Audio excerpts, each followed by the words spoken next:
In front of me I've got FC26. In this video I'll show you how to use pass and go technique.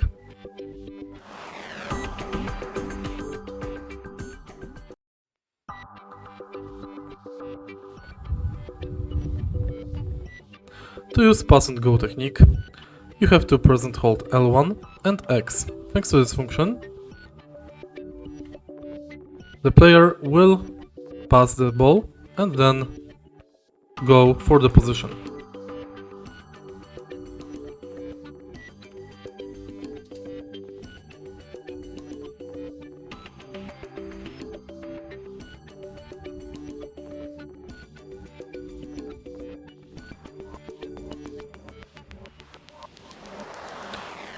And that's basically it.